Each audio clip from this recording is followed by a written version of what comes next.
오늘은 그래서 사랑, 그래도 사랑이라는 제목으로 여러분들과 함께 말씀을 나누고자 합니다. Today I'd like to share the Word of God with the title of Therefore Love and Still Love. 오늘 준비한 말씀은 제가 심리학을 연구하는 학자로서 또 교회를 섬기는 사모로서 심리학과 성경을 매일 아침 접하면서 제가 누렸던 은혜들을 여러분들과 함께 나누고자 합니다. Today I'd like to share the grace and blessings of God that I've experienced every morning reading the Bible and both psychology books as wife of a pastor, a counselor, professor, and a psychologist. 오늘 제가 선택한 본문의 말씀은 고린도전서 13장 1절에서 3절 말씀입니다. The scripture today comes from 1 Corinthians chapter 13 verses 1 through 3. 우리 함께 읽어보도록 하겠습니다. So let us read 시작. together.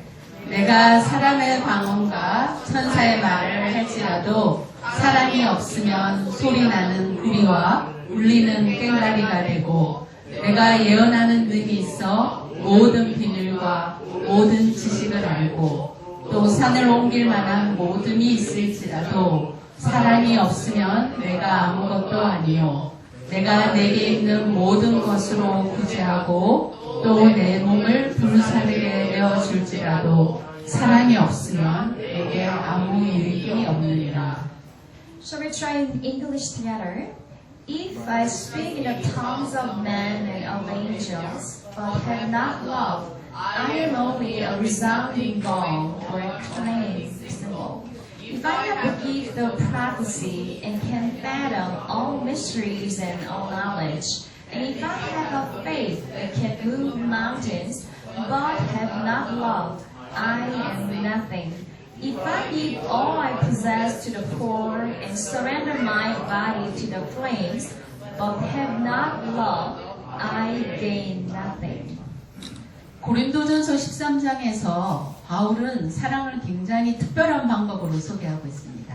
In this 13th chapter of Corinthians, Apostle Paul is introducing love in a very peculiar way.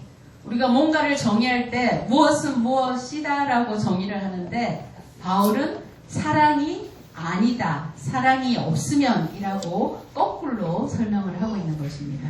Usually when definition begins, it begins with A is B. But instead, Paul here uses the roundabout way of A is not B. 아마 여기 바울이 강조하고 싶은 그런 특별한 메시지가 있기 때문인 것 같습니다. Perhaps it is because there is a hidden message that Paul wanted to emphasize. 영어 표현을 보면 사랑에 대한 바울의 강조가 더 다가오는 것 같습니다. 사랑이 없으면 I am nothing 이라고 이야기하고 있습니다. 아무것도 아니라는 거죠. Especially if you read the English version of this chapter, I think the feeling of the love and its definition comes closer. Here, Paul defines that if there is nothing, if there is no love, I am nothing. 그리고 우리가 아무리 많은 것을 얻으려고 해도 사랑이 없으면 I gain nothing. 아무것도 얻지 못한다는 것입니다. And no matter how much we possess or are willing to possess, if there is no love, that we gain nothing. 그래서 제가 생각해 본 거는 바울이 발견한 사랑의 법칙은 곱하기 법칙이다라는 것입니다. So I thought about this law of love that Apostle Paul has discovered, and I thought this is probably the rule of multiplication. 아무리 앞에 큰 숫자가 있어도 거기다가 0을 곱해버리면 뭐가 되죠? 예, 0이 되어버리는 거죠. No matter how big the number is, if you multiply it by 0, the result will always be nothing. 바울이 이야기하고 싶어하는 것은 아무리 많은 것이 있고 아무리 좋은 걸 하고 아무리 좋은 사람이 되어도 그 안에 사랑이 없으면 아무것도 아니다라고 이야기하고 있는 것입니다. So here Paul is saying that no matter how much worldly possession that we have or how great a person that we might become, if there is no love, then it will be for nothing. 심리학 결과들이 이것을 증명하고 있는 연구들이 있습니다. And there are psychological studies that prove this point on Paul. 최근에 행해진 심리학 연구 중에 가장 주목받고 있는 연구가 하버드 대학에서 진행된 성인 발달 연구입니다. One of the most notable studies is the one that was conducted by the Harvard University about the adult development. 예, 814명을 대상으로 70여 년간 연구를 했고요. 그리고 지금도 계속해서 이 연구는 진행되고 있는 중입니다. So this historic study traced the lives of 814 people over 70 years of time and still continues. 이 연구를 맨 처음 시작한 사람은 돌아가셨고요. 중간에 이어받은 사람은 조지 베일런트 교수입니다. So the first person who began the study has already passed away, and his successor is Professor George Vaillant. 조지 베일런트 박사는 75년간 이 많은 사람들을 2년마다 만나서 검사도 하고 인터뷰도 해보았습니다. So over 75 years' time, every 2 years, they would meet up with these subjects of studies and interview them. 그리고 끊임없이 했던 질문은 그 사람들의 삶의 전반적인 영역을 질문을 하면서 그 연구의 주제가 찾아갔던 것은 우리가 어떻게 하면 행복하게 나이 들어가면서 살아갈 수 있을까가 질문의 주제였습니다. And every time that the researchers met up with these people, one of the questions they would ask is, what would decide their happiness in life? 이 연구 결과는 인간관계의 중요성을 강조하고 있는데요. 특별히 사람들이 조지 베일런트 교수님에게 당신은 이 연구를 통해서 개인적으로 무엇을 배웠습니까? 라고 물었을 때 한 사람이 평생을 행복하게 나이 들어가기 위해서 가장 중요한 것은 특별히 사랑을 받는 능력이다 라고 이야기를 하고 있습니다. So this study centers on the importance of human relationships, and when Professor Vaillant was asked what is the most decisive factor in human happiness, he said that our ability to be loved. 제가 여러 가지를 하면서 살다 보니까 가끔은 아주 어이없는 경험을 할 때가 있습니다. Well, while I lead a pretty busy life, sometimes I make very silly mistakes. 새벽에 일찍 일어나서 밥을 안 치고 또 국도 끓이고 반찬도 하고 뭐 과일도 이렇게 다 준비하고 식당을 다 세팅해놓고 나서 이제 예배 끝나고 밥을 먹으려고 밥솥을 열면 거기 밥이 있어야 되는데 쌀이 있는 적이 있었어요.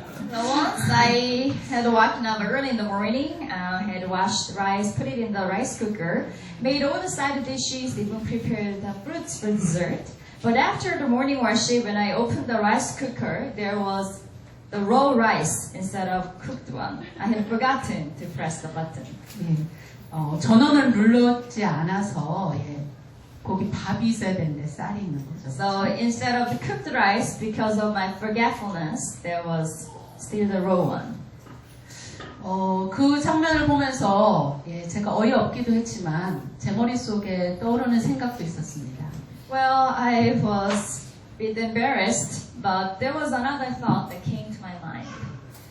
사랑이 없어서 밥 같은 사람이 되어야 되는데 쌀처럼 딱딱한 사람이기 때문에 힘들어하는 제 연구실에 상담받으러 오는 많은 내담자들이 생각이 났습니다. It reminded me of the people who visit my counseling center. They're like these raw, uncooked hard rice because there is no love that could have turned them soft. 톨스토이는 그의 소설에서 사람은 무엇으로 사는가라는 소설에서 사랑이 우리 삶에 사는 역할을 잘 묘사하고 있습니다. Tolstoy, the Russian writer, in his book What People Are Living By, he's describing what role love plays in our lives. 우리 한번 같이 읽어볼까요? So let us read together. 모든 사람은 자신을 보살피는 마음에 의해 살아가는 것이 아니라 사랑으로서 살아간다. 내가 인간이 되고 나서 무사히 살아갈 수 있었던 것은 내가 내 자신의 일을 여러 가지로 걱정했기 때문이 아니라 다른 사람들이 나를 사랑해 줬기 때문이다. 이제야말로 나는 깨달았다. 모두가 자신을 걱정함으로써 살아갈 수 있다고 생각하는 것은 다만 인간들이 그렇게 생각하는 것일 뿐 사실은 사랑에 의해 살아가는 것이다. 사랑 속에 사는 자는 하나님 안에 살고 있다. 하나님은 사랑이시다. So the extract from his novel, What People Are Living By, everyone lives their lives not because of their self-caring mind, but by love. The only reason that I had been born as a human and continue my life is not because I was worried about my affairs, but because other people love me. And now I have finally come to realize that we think that we can continue living on our anxiety, but that's only the human limitation. In fact, it's love that sustains our lives. Those who love in love is living within God. God is love. 심리학을 공부하면서 하나님이 사랑이시라는 문장이 얼마나 많은 것을 포함하고 있는가를 생각해 보게 되는 때가 많습니다. As I study psychology, there are many times that I come to appreciate how much the sentence God is love means to us. 최근 심리학 연구 결과들은 우리가 받은 사랑이 한 사람의 삶에 얼마나 다각적이고 입체적인 영향을 미치는가를 잘 보여주고 있습니다. And the recent findings of psychological studies shows that how crucial and vital love that we receive in our life is. 고린도전서 13장에서 사랑이 없으면 아무것도 아니라고 했던 말을 우리가 심리학적인 측면에서 다시 한번 살펴보도록 하겠습니다. So when in the 1 Corinthians chapter 13 says there is no love, then we are nothing. We're going to look at it from a psychological point of view.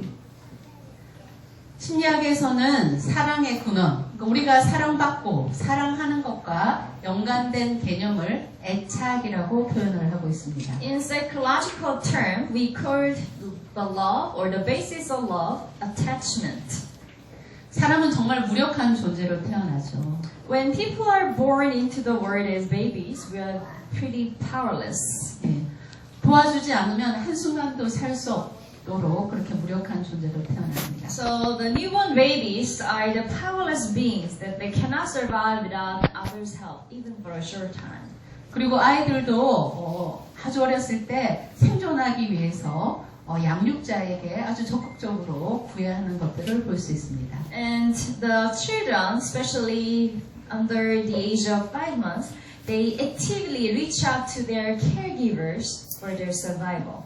그렇기 때문에 영아와 아이를 돌보는 주 양육자 간에는 굉장히 긴밀한 정서적인 유대가 생기는 것을 알 수가 있습니다. So that's why a very intimate emotional bond will be formed between the infant and the caregiver. 그래서 이 시기에 그 끈끈한 관계를 형성하는 걸 사람으로 따지자면, 식물로 따지자면 식물이 뿌리를 내리는 것처럼 사람도 그 관계에 뿌리를 내리는 것들을 볼 수 있습니다. So in terms of plants, for these babies to form this strong bonding experience with their caregivers would be the plants who plant their roots deep into the soil. 식물도 뿌리가 든든해야지 잘 자라죠, 그렇죠? For a plant to grow stronger and taller, their roots need to go deeper. 사람도 애착이 튼튼해야지 그 이후의 삶이 건강하게 펼쳐질 수 있습니다. And in the same way, human attachment needs to have strong basis for their later life to become stronger. 이 애착은 한 사람이 어렸을 때 형성되는 거지만 그 이후의 삶에 전반적으로 다양한 분야에서 영향을 주고 있다는 것을 알 수 있습니다. So these attachment will be formed in the early ages of human life, but it will continue to influence humans in different time ages. 그 중요성에 대해서 동영상을 통해서 잠시 만나보도록 하겠습니다. We're going to watch a short video clip about the importance of attachment.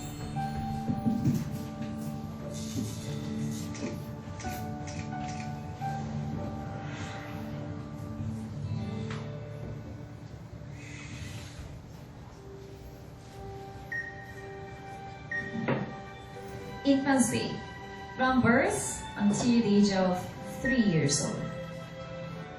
The time when the basis of human life is formed.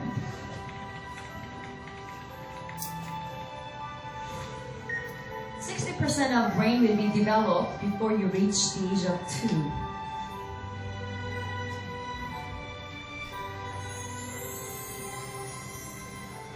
The healthy attachment will be the first step in healthy growth for human beings. Attachment, the emotional bond between the child and parents. So Minnesota University researched over 30 years between the parents and children or their bonding experience. The children who had well-formed their attachment before they reached the first year, they later had healthy peer relationships. Even when they reached the age of junior high school, they had patience and consistency in their academic achievement. Such qualities show that the early lifetime attachment and relationship is formed with their parents, and children learn who they are and how to respond to certain situations emotionally. And the power of secure attachment will be the basis of healthy development.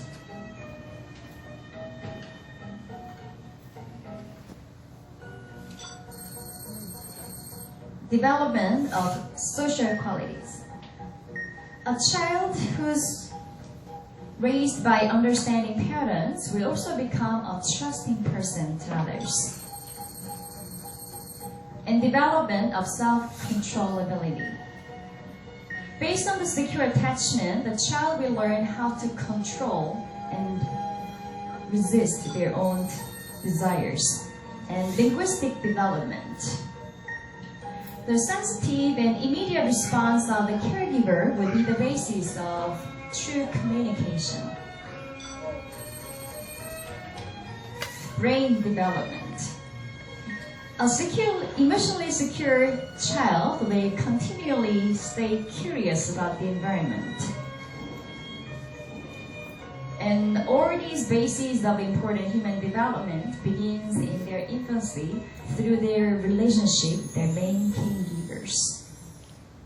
네, 좀 전에 동영상에서 보셨던 것처럼 우리 삶에서 가장 중요하다고 생각하는 요소들은 사실 커서 배우는 것들이 아니라 아주 어렸을 때 부모가 사랑해주는 그 따뜻한 사랑으로 인해서 우리가 배우게 되는 요소들인 것입니다.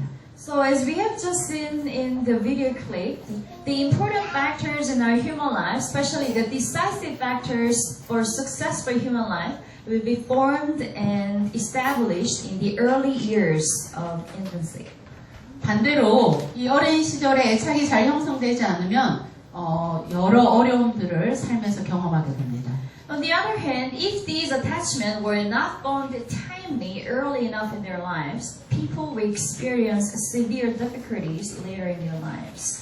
그걸 알 수 있는 몇 가지 요소들이 있는데 2차 대전 때 독일군이 영국에 굉장한 폭격을 가했던 걸 아마 여러분 기억하실 것입니다. One of these examples can be found in the historical sample where the Germany bombed England during the World War II.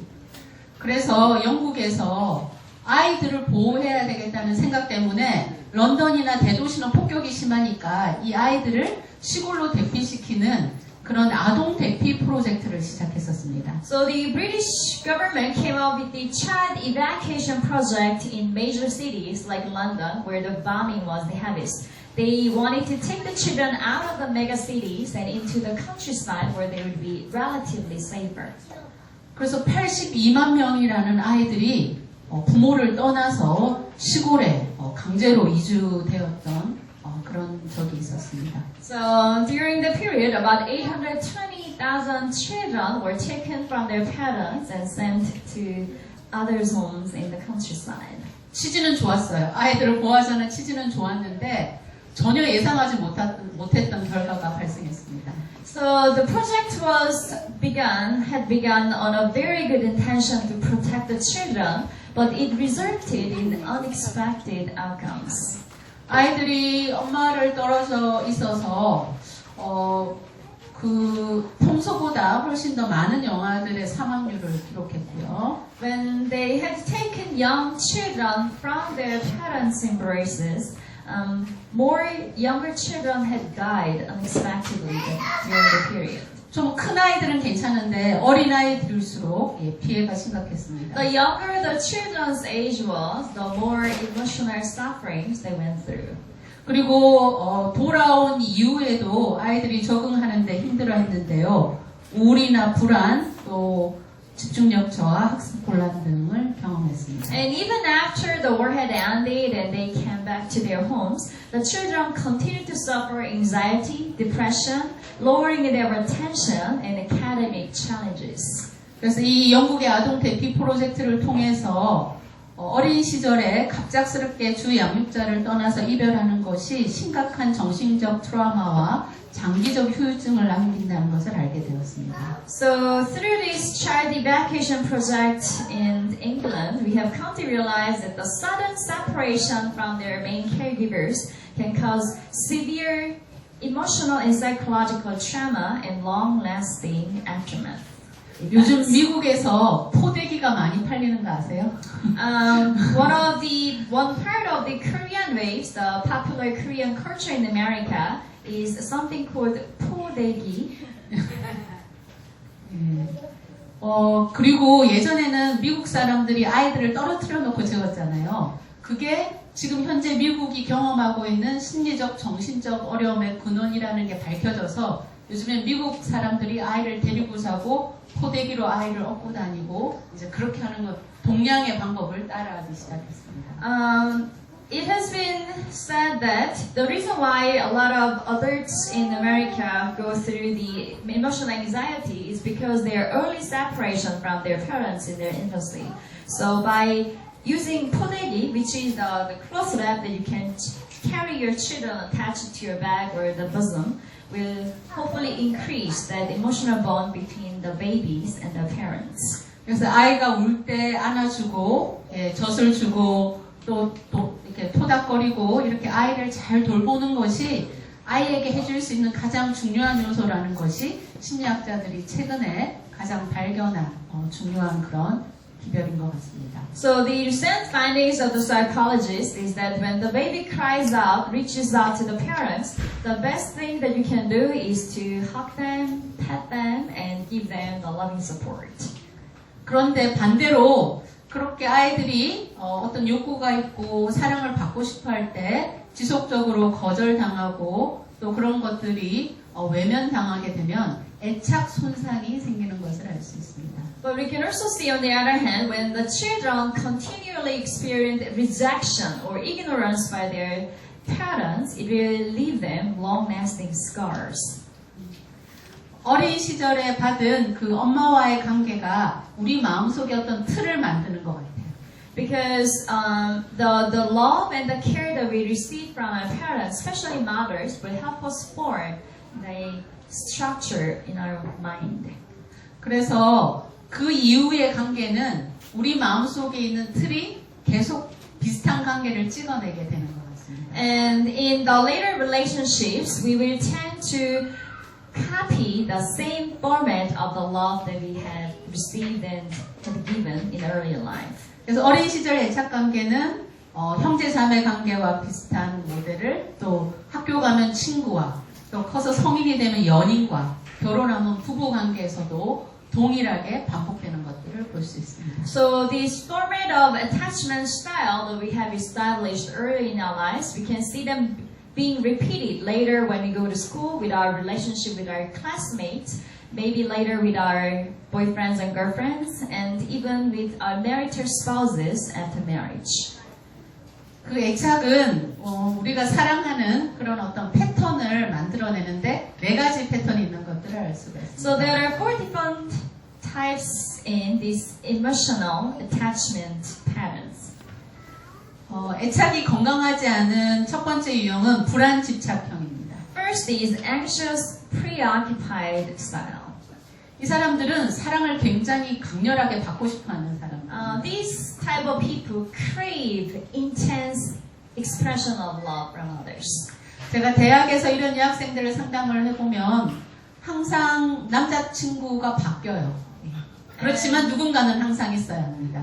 So among the university students that come to my counseling center, there are some girls who constantly date someone.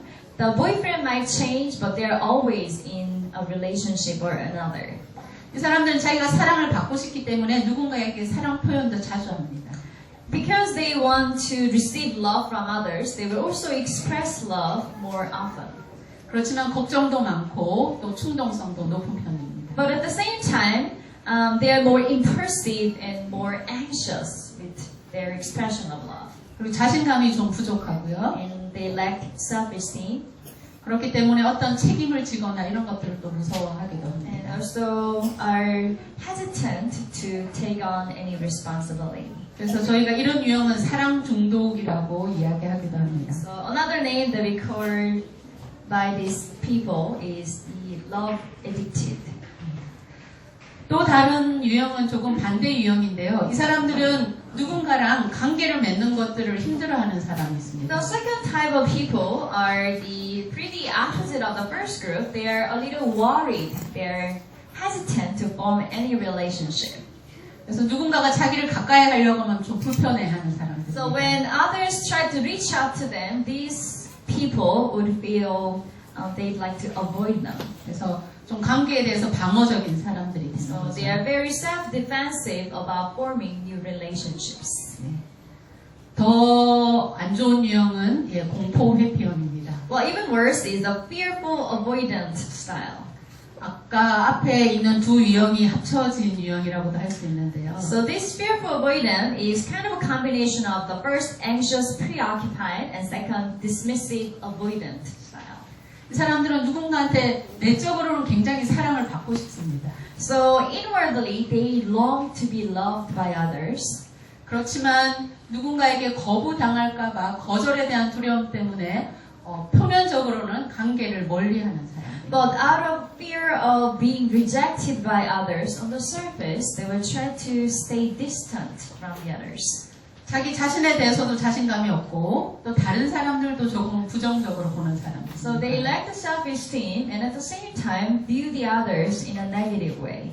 관계를 하고 싶지만 관계를 하지 않기로 결정하는 힘든 결정을 하는 사람들이죠. So while longing to form a relationship, they have decided inwardly not to start any relationship. 하지만 어렸을 때부터 애착이 건강한 사람들은 자신에 대해서 또 다른 사람들에 대해서 긍정적으로 생각을 하고 또 누군가랑 관계를 맺는 것도 아주 좋아합니다. But the last group, the secure style, people who have secure attachment styles, have been shown love from their early ages, stay positive about both themselves and the people around them. 그래서 누군가랑 같이도 잘 지내고 또 혼자 있는 시간도 잘 감당할 수 있는 사람들입니다. So in this group, people would enjoy their relationship with each other and at the same time know how to enjoy themselves where they're by themselves.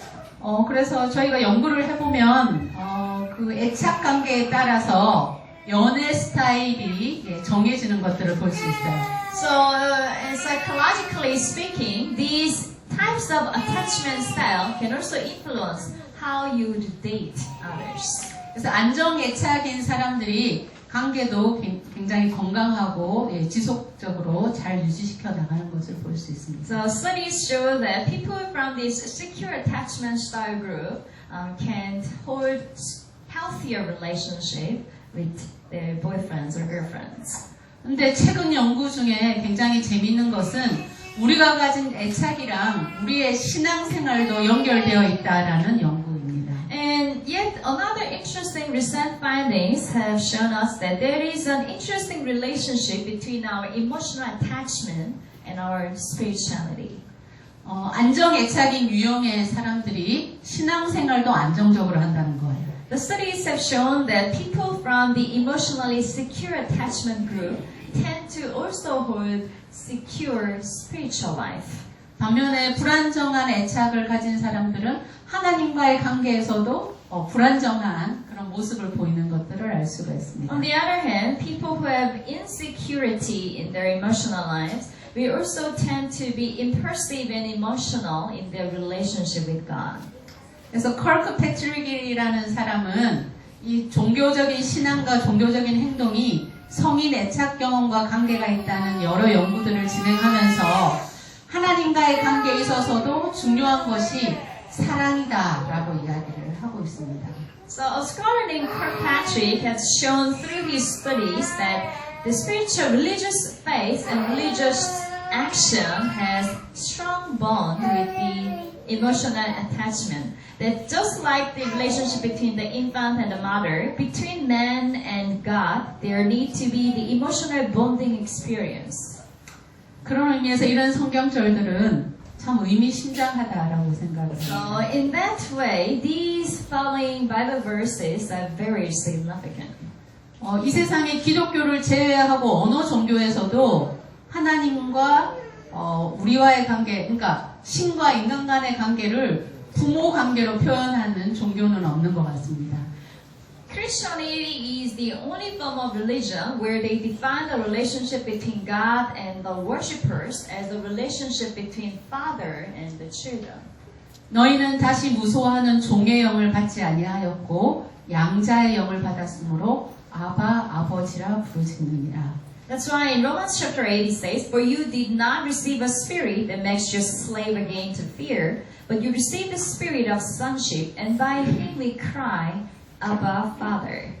아바라는 아람어는 지금 우리나라 말로 번역하면 아빠라는 단어입니다. So this Aramaic word Abba can be translated into Korean as Abba, 예, Daddy. 굉장히 친근한 표현인 것을 알 수가 So it 있습니다. is a very intimate term to call a parent.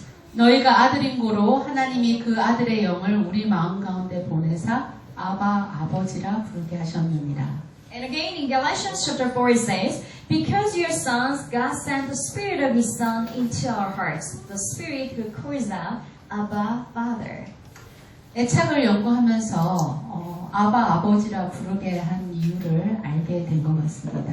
And as I have been studying the development and different stages of attachment, I have come to realize the reason why God granted us the permission to call Him Abba, Father. 죄된 세상에 살고 있는 우리는 죄인인 부모에게서 온전한 사랑을 받을 수가 없습니다. While living in this simple world, we cannot receive this wholesome, perfect love from our parents. 우리는 어떻게 하든 상처를 받을 수뿐이 없고요. In one way or another, we can't avoid being hurt by others. 그리고 내가 부모가 된다 하더라도 우리 자녀에게 온전한 사랑을 주는 것은 쉽지 않습니다. And even after we ourselves become parents, it is not easy to show this perfect love to our own children. 그래서 예수님은 하나님을 아바 아버지라고 부르도록 저희에게 가르치셨습니다. And that's why Jesus has taught us to refer to God as Abba, Father.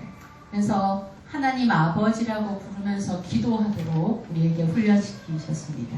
And Jesus has trained us to call upon God as Abba, Father when we pray in His name. 저희 요즘 잠옷반에서 공부하고 있는 것이 바로 애착입니다. So in our church mothers group, we have been studying about attachment. 저희가 선택한 책은 올해 1월에 나온 정서적 흑수저와 정서적 금수저라는 책입니다. So the book that we have chosen to study together is the one that has been published early this year, titled Emotional Silver Spoon and Emotional Clay Third Spoon. 우리 요즘 금수저, 흑수저 하죠. 그렇죠? 재산에 따라서 재산이 많으면 금수저, 재산이 없으면 흑수저라고 하는데 심리학자들이 봤을 때 정서에도 금수저와 흑수저가 있다는 것입니다. Well, one of the trends jokingly toward in Korea nowadays is depending on how wealthy your parents are, whether you are born with a gold spoon in your mouth or with a clay third spoon. But the psychologists have also termed it the emotional spoons. 정서적 흑수저는 아무리 재산이 많아도 정서적 흑수저는 이런 경험들을 하게 되는 것 같습니다. So no matter their parents' wealth, if you have the emotional clay spoon, 애착이 건강하지 않으면 원초적으로 불신감 때문에 자기 자신에 대해서 부정적인 자아를 형성하게 되고 그런 것들은 관계를 잘 못하게 하고요. 관계를 잘 못하기 때문에 결혼이나 출산도 꺼려하기도 하고 그 다음에 일터에서 스트레스를 더 많이 느끼고 미래에 대해서도 조금 부정적으로 보는 것들을 볼 수가 있습니다. So, due to instinctive anxiety and mistrust, the mature self-identity has not been formed. And this group of people cannot establish well-rounded relationships. So, they will be hesitant in forming relationships, being married, or even having children of their own. They would feel more stressed with their dealings with people at work and stay pessimistic about their future. 반면에 정서적 금수저들은요, 좀 역경 같은 거 만나도 별로 흔들리지 않습니다. On the other hand, those who are with the emotional gorspoons stay unshaken when facing difficulties in life. 그리고 할 수 있다라는 인생 대본을 가지고 있어서 잘 도전할 수도 있습니다. And their script of life says, I can do it. 그리고 다른 사람들과 행복하게 어울려서 잘 살고요. And they have good relationships with the people around them. 그리고 미래에 대해서도 굉장히 긍정적으로 보게 됩니다. And they tend to be pretty positive about their future as well. 심리학에서는 애착이 한 사람에게 미치는 영향이 굉장히 크기는 하지만 이 애착이 그 이후의 관계 경험에 의해서 회복될 수 있다라고 이야기를 하고 있습니다. Well, in psychology, scholars say that the early formation of attachment is very important and crucial in influencing the later life, but it is possible for it to be restored.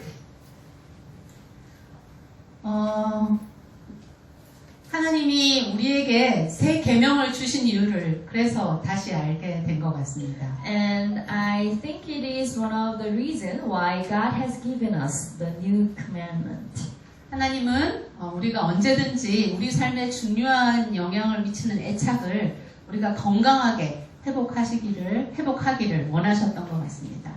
It seems that God had wanted us to restore any damaged attachment, the bonding experience with the others, so we can lead a happy life in the Word.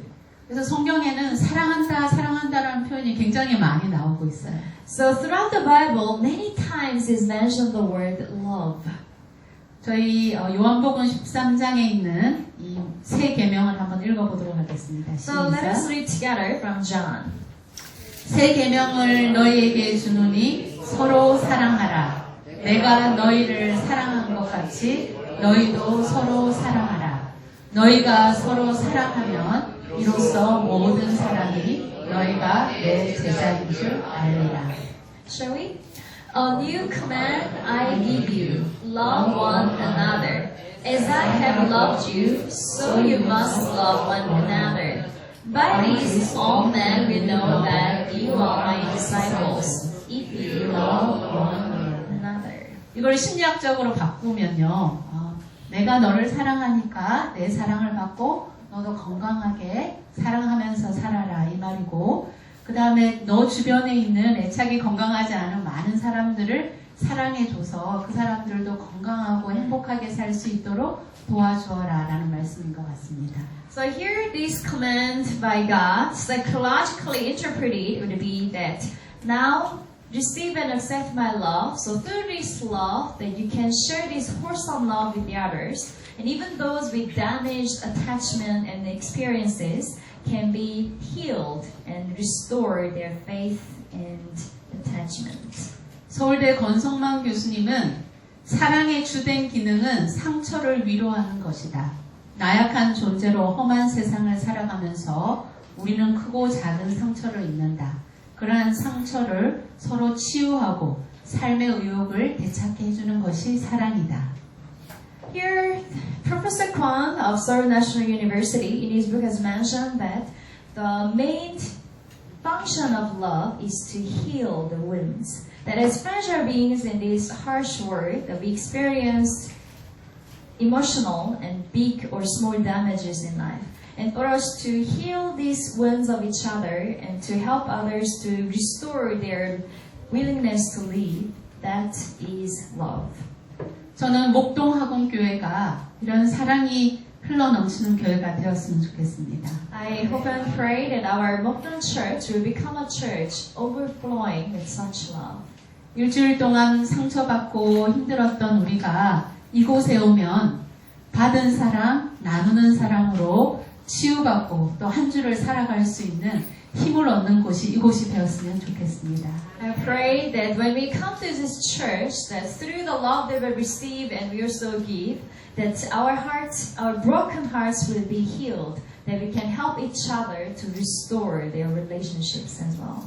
그리고 이날 받은 우리의 이 풍성한 사랑을 일주일 동안 우리 주변 사람들에게 나눔으로 주변 사람들의 상처를 치유할 수 있는 우리 교우들이 되었으면 좋겠습니다. And I also pray that by having received this love, by sharing the love with the people around us, we can help them be healed as well. 제가 아침마다 묵상을 하는 것들을 우리 교우들과 나누고 있는데 제가 작년에는 영성편지라는 제목으로 했고 올해는 은혜가 있는 풍경이라는 제목으로 나누고 있는데 제가 작년에 썼던 편지인 것 같습니다. 저희 아이들이 보는지 안 보는지는 모르겠는데 목사님이랑 저랑 매일 아침 저희 아이들에게 영성편지를 쓰고 있습니다. Every morning, my husband and I write the spiritual letters to my children, and we share that with the church members as well. This is one of the letters that I wrote last year. 사랑하는 아들 딸아, 아는 것 같으면서도 잘 알지 못하고 잡힐 듯 잡히지 않는 한 단어가 있다. 사랑이다. My dear son and daughter, that is a word that I think I know the concept of, but still it slips my understanding. Love. 성경은 하나님 사랑과 사랑으로 이루어져 있기에 사랑은 성경을 간통하는 한 단어이다. The Bible is consisted of God's love and human love. Therefore, love is the one word that penetrates the entirety of the Bible. 그래서 정말 잘 알고 싶은 단어인데 잘 모르는 것 같다. Perhaps that's why it is the word that I long to know of, but still not have understood fully. 그런 점에서 사랑의 진정한 의미를 전달하기 위한 바울의 특이한 화법이 인상적이다. That's why in that light, Paul's unique way of speaking to communicate the true meaning of love is very impressive. 사랑이 있으면이 아니라 사랑이 없으면으로 시작하여 사랑은 무엇이 아니다로 자신이 알고 있는 사랑을 정의해 나간다. Not with if there is love, but with if there is no love, it starts. And with the phrase love is not, Paul defines the love that he has come to know. 그리고 보통 개념의 정의는 두세 줄의 설명으로 이루어진 것에 비해 고린도전서 13장의 사랑은 성경 한 장을 다 할애하고도 모자란 느낌이 든다. While usual definitions are done in 2 to 3 sentences, the love described in the entire chapter 13 of 1 Corinthians still feels like it needs more room to explain it in full. 작년에도 이 장을 묵상하며 우리에게 마치 다 말하지 못하는 비밀을 설명하듯 풀어가는 바울의 설교 강의 시리즈를 듣고 싶다고 적었다. Last year, as we were meditating upon this chapter, I wrote that we wanted to listen to the seminar of Paul about Bible, how he wanted to explain the untold mysteries to us. 하지만 오늘 사랑을 묘사한 바울의 표현들을 다시 자세히 읽으며 문득 새로운 깨달음을 얻었다. But while looking closely at the description of Paul about love, I have come to realize something new. 바울이 묘사한 사랑의 설명은 개념이 아니라 그에게 사랑을 주신 분, 즉 그가 경험한 예수 그리스도에 대한 묘사임을 깨달았다. The love described by Paul here was not a concept, but a description of the one who had given him love, the Jesus Christ he had experienced. 사랑은 개념이 아니라 존재를 묘사한 단어였던 것 같다. Therefore, love here seems to be a word to describe not a concept, but a being. 사랑은 우리가 원한다고 이룰 수 있거나 가질 수 있는 것이 아니라 예수 그리스도 그분의 존재가 내 안에 온전히 함께 하실 때 이룰 수 있는 경지인 것이다. Love is not something we desire to achieve or possess, but it is a state that we can reach only when the presence of Jesus Christ comes to stay within us completely. 사랑이 없으면으로 시작한 바울의 설명의 이유를 이제야 깨달았다. Now I have finally come to realize the reason for Paul's explanation of starting with, if there is no love. 사랑은 우리의 어떠함과 무관한 우리 안에 있는 예수님의 존재 유무에 달린 것이다. That love depends not on ourselves, but on the presence of Jesus within us. 예수 없는 진정한 사랑은 없다. So there is no true love without Jesus.